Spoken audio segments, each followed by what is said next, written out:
هل اقرا سوره البقره على عده مرات ولا لازم مره واحده؟ طيب حلو السؤال.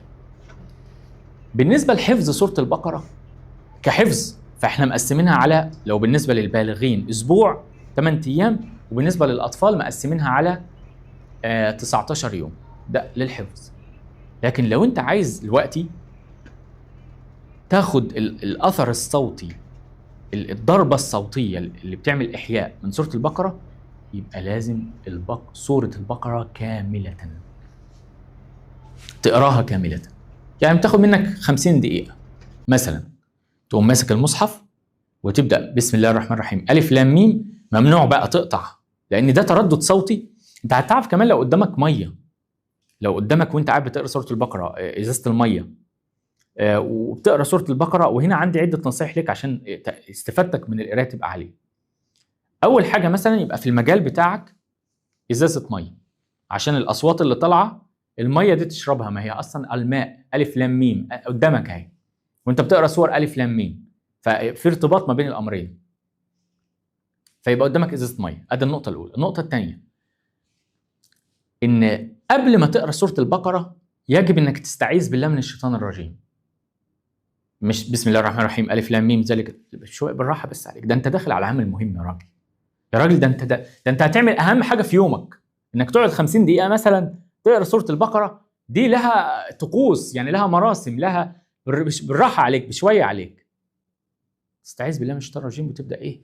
تصفي ذهنك وتحضر نيتك، لانك الوقت هتعمل احسن 50 دقيقه في نهارك او في ليلتك. خلاص؟ يبقى دي النصيحه الثانيه. النصيحه الثالثه، هتقرا مش بالعين، بالهمس. بعض الناس بتقرا ايه؟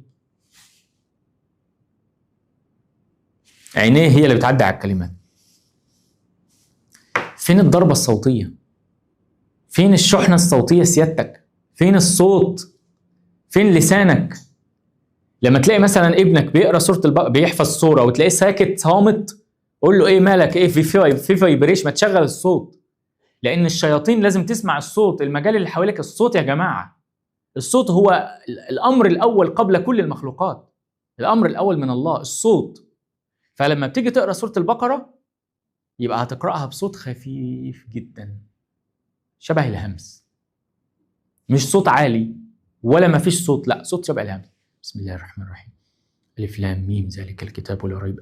صوت هادي، لان الصوت الهادي ده بيتسلل في الخلفيه الصوتيه بتاعت الاشياء حواليك يعني اسرع، اكتر من الصوت الحاد العالي او الصوت اللي فيه نغمات بقى بتقعد بتطول، وهكذا هتطول معاك قوي الصوره. فدي ايه؟ ثالث نصيحه، بصوت. طيب النصيحه الرابعه، كونتينوس الصوره كلها. لا انا بتكلم في القرايه، جلسه سوره بقره لازم لا تقطعها باتصال، ولا تكون طالب حاجه من محل وهتيجي وانت في نص الصوره فتلاقي دق على الباب وانت في نص الصوره فتقوم قاطع. ما تقطعش الشحنه الصوتيه المتواصله، خليها عما تكتمل. فال50 دقيقه دي ممنوع يتعمل فيها حاجه تانية. خلاص بقى، الا لو حاجه طارئه وبتاع فانت هتقوم تشوف امورك، ولكن تبقى انت مفرغ الساعه دي ما عندكش حاجه. بعدين النصيحه الرابعه. النصيحه الخامسه، مع كل قرايه سوره بقره عندك امنيه يمكن ان تحقق، اللي هي ايه بالبلدي؟ عندك دعوه مستجابه، ما تضيعهاش. يعني ممكن واحد يقعد يقرا سوره البقره ويحس كده على فكره انت عارف ايه احساس قراءه سوره البقره؟ ايه الاحساس؟ دش بارد، انتعاش. ما انا قلت لك دي جايه من الماء البارد، من فوق الماء البارد.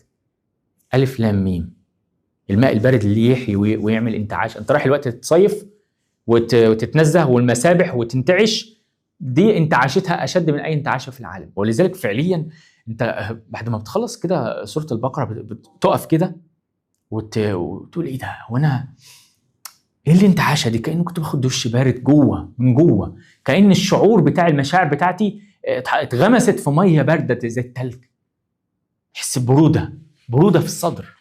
سبحان الله. ولذلك بقول لك دي في الصيف في عز الحر تخش على سوره البقره.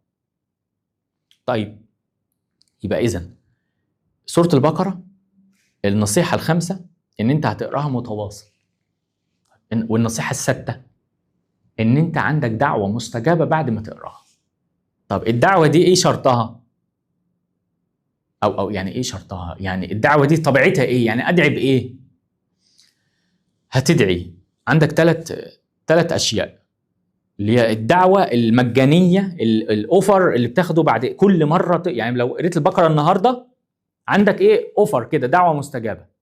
طب لو عدت قرأتها بكرة عندك دعوة تانية مستجابة، فاستغلها. ما هو في حاجة مكتومة اتسلكت، طب قرأنا البقرة تاني نفس الكلام، برضو عندك حاجة تانية تقدر تعملها. طب ايه صفات الدعوة دي؟ 3 صفات: ربنا يغفر لك، 2 ربنا يقيك الشر، لأن سورة البقرة بتاعت الوقاية والحماية، هي مش بس الإحياء، هي بتاعت الوقاية، ده في المرتبة الثانية. رقم